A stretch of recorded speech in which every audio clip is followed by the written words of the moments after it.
Hello everybody. I've received a lot of requests for a movie regarding the installation of a tachometer on the VSTAR 1100, including requests for recommendations about what type of tachometer to get. As you could see on my VSTAR, I already have one installed. I happen to be doing some other work today in the bike, so while I have it open, I'm going to go through how I installed this, including the mounting as well as the electrical, how I set everything up for maximum viewability, for my own personal preference, but you may like that too.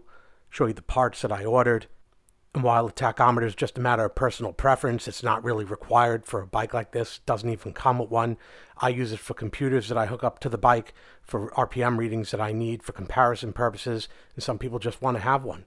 So let's take a look how it's installed. Let's get started. Take a moment to make sure everybody here's on the same sheet of music. This is stock bars measuring exactly 1 inch with calipers. If you've already put on aftermarket bars and you're using the mounting kit that comes with this, your mileage may vary with the success of this installation. Some may realize that this is not entirely a stock setup. We could see that risers are being used here, a couple inches raised up, and this works for my cigarette lighter adapter, which is out of scope for this video, but I will tell you now that this does not inhibit the installation of the tachometer on a stock system that doesn't have risers, as I'll display on another motorcycle over here. Here's a 650 with stock risers, and we could see that there are no clearance issues whatsoever. Even with that nut on the bottom, we still have several millimeters. And while the tachometer sits lower, there are no issues whatsoever with mounting. The particular tachometer I'm using, this size, is measured here at 2.4 inches in the diameter, not around the bezel, but around the shell itself. Also take time to confirm that the one that's sitting on the 650 also measures 2.4 inches. The reason why I'm doing that is to confirm that both models that I'm going to show here can be installed on the 1100. And to come full circle with the mounting kit, the stock bars on the 650 are 1 inch bars. One option would be, from what we gathered, is Drag Specialties part number 2211-0104, and this could be picked up from any number of retailers. This is what I have currently installed on the 1100. We see the other one I picked up from J&P has a more low-profile rubber mount, no logo on it, and allowed me to put a small Yamaha logo on it. So if that's your preference, you could do that as well. Now that we've gathered all this information, let's get underway. Generally good practice before beginning a project like this to disconnect the battery so you don't either electrocute yourself or damage the bike. Even though it's only 12 volts in the battery, you could shock yourself and then smash your hand into something or cut yourself. Just a bad scene. Disconnect the battery. Already have a movie that I put together that goes into great detail with the removing of the gas tank to reach the areas that we're going to need to do this job. So if you want to take a look at that movie first, click the link up in the top right corner. We'll take you to it. I'm not going to be removing the carbs as we do in that movie, but after that we could continue. We could see with my tank removed, my setup might look different than yours. I have pods and not an air box. However, our primary focus is going to be over here by the ignition coil forward, right under this other piece of trim. And we're going to start removing this trim by pulling off this rubber tank mount, just like that. I'm pulling off this front bolt with 5mm hex. This might be aftermarket bolt, so you may have a different size bolt on your motorcycle.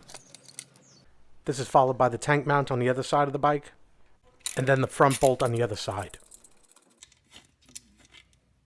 After unsnapping the cover from the top, we're going to negotiate this one out carefully from the clutch cable, and then simply slide off the remaining cover from the other side. There are 2 screws, one on each side of the lower portion of the headlight fixture right here. I use a ratcheting screwdriver of low profile like the one shown in order to start those screws, because it's easy to clear it on the Silverado. If you don't have the Silverado with a big windscreen, you probably don't need this because you have clearance for any old screwdriver. What I do is I get in there just enough to turn it until the screw is able to turn on its own without the ratchet, at which point I'll just remove the ratchet.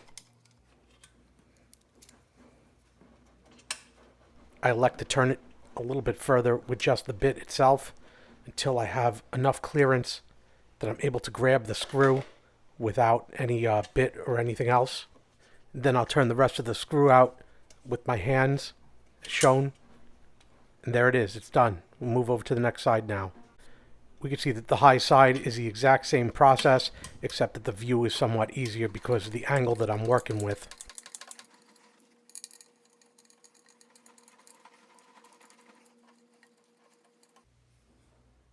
We can now pull out the fixture from the bottom as it's held in from the top, like so.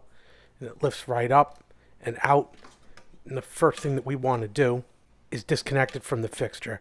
We definitely don't want to have this hanging in the fixture, disconnect or fall or get damaged. That would be unnecessary.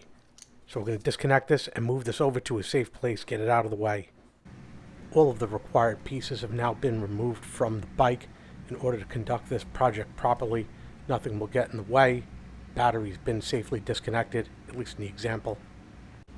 And by moving both sides of this panel, we have adequate light through here. It'll be a lot easier to work and feed wires through this front section. Looking at the setup for the bracket that was provided, we could see that on mine, the secondary insert was not needed in order to put this on the 1-inch bars. We could see that I have a different bolt, but that was because of the cigarette lighter adapter. I should really consider replacing this with the stainless bolt because that looks nasty. But all in all, you put it around the bar, you tighten down the bolt. I mean, it's really straightforward. Then you could kilter the tachometer back and forth to suit your position on the bike. And that's all there is to it. Generous length of wire is provided with the tachometer. So that wire will be guided down behind the tachometer, forward of the triple tree, right down the center. And if we look down there, we could see in the back of the headlight is a small hole that we're going to run this wire right through to the front here.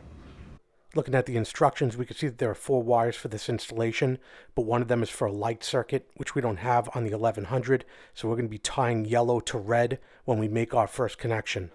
Mine is older and uses a bulb, not an LED, so the light circuit is blue, so I tie blue to red on mine. There's a slight difference, and that one is coming off and into this large blue cable here as we see.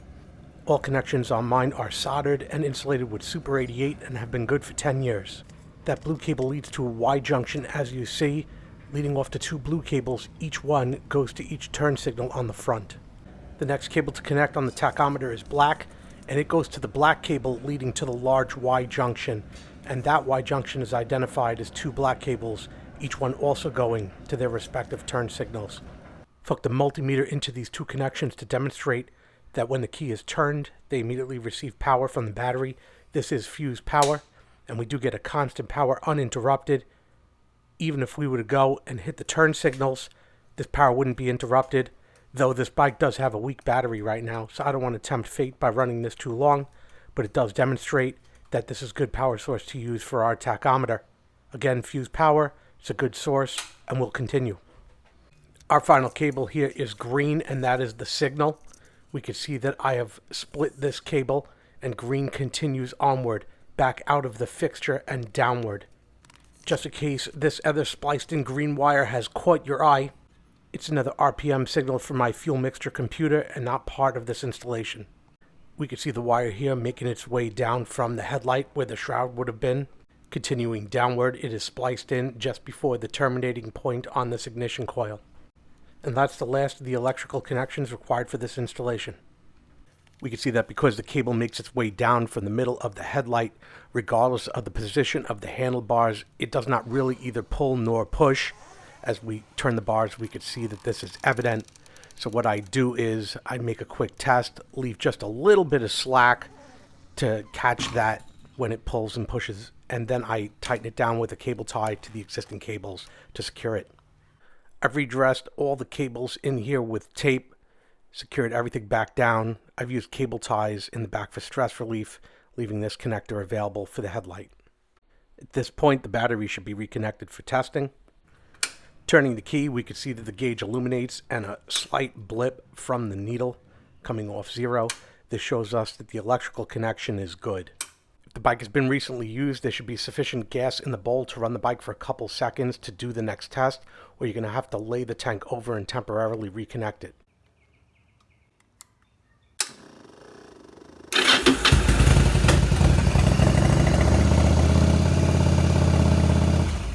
Tack is working just fine. Let's close it up. We can see that these 2 tabs up top hold the top of the light fixture in. And plug the fixture in first. Ensure the connectors are clean. Inspect them before you plug it in. clean them as necessary. So we're going to put it over the top first, and then press it in the bottom. Should snap right in. On the Silverado, I turn in the screws on both sides using the bit where needed because of the lack of clearance. But then I'm going to stop short of tightening once both screws are in.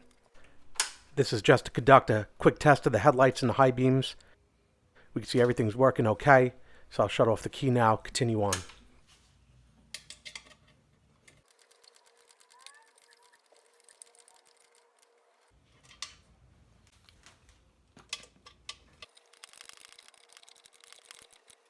We're going to put this front cover back on now. It connects like this when it's on the bike. We're going to negotiate in the clutch side first under the clutch cable. Move the cables out of the way. Rotate the bars. We're going to lift both sides up a little first so that that top snaps in as I showed before. And then we're going to lower this down over where the ignition key goes in. Lock that down nice. There it is. Then we're going to hand tighten in those M5 screws on both sides. And once those are tightened in, we're going to torque them down snug.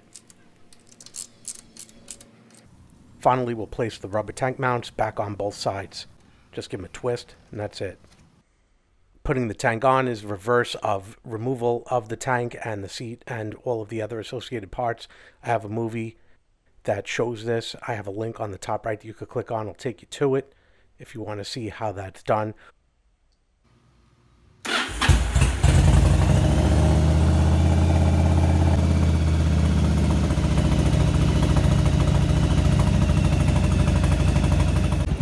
That concludes this video on the installation of a tachometer on the VSTAR 1100. Hope you found this video interesting and helpful. Hit that like button down below. Helps me out a lot when you do. Also that subscribe button. Again, I hope you enjoyed this video. Thanks for watching. Thanks for watching. Would you like to reply?